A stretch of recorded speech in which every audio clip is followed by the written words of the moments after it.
આપણું મગજ અત્યારે કેવું બની ગયું છે ખબર છે? એક જોરદાર મલ્ટીપ્લેક્સ સિનેમા જેમાં 24 કલાક અટક્યા વગર માહિતીની ફિલ્મો ચાલી રહી છે. રોજ સવારે તમે ઉઠો અને સોશિયલ મીડિયા ખોલો એટલે ડાયરેક્ટ શું ખાવું જોઈએ એના ઉપર 500 રીલ આવે. એક રીલ કહે કે તમારે પ્રોટીન શેક પીવો જોઈએ, બીજી રીલ આવે તો કે એમાં શું કહે કે તમારે ઓટ્સ ખાવા જોઈએ, અને ત્રીજી રીલ તો એમ જ કહે કે તમારે ઉપવાસ જ રાખવો જોઈએ. અને આપણે શું કરીએ? ચા ને બિસ્કિટ. અને પછી અડધી કલાક રહી અને કેવી રીલ્સો આવે ખબર છે કે ફક્ત 90 દિવસમાં તમે લોકો કરોડપતિ કેવી રીતે બની શકો.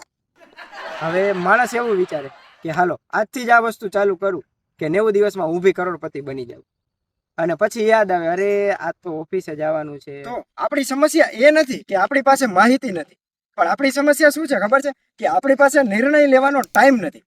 દુનિયામાં દરેક સફળ માણસની સલાહ લેવા જાશો ને તો તમે એક ડગલું બી આગળ નહીં વધી શકો. તો આજથી નક્કી કરી લ્યો, વિડીયો આપણે લાખો લોકોના જોશું, પણ નિર્ણય જે છે ને એ આપણો પોતાનો જ રાખશું. અને હા, બીજી વાત, ચા સાથે બિસ્કિટ ખાવામાં કોઈ જ વાંધો નથી,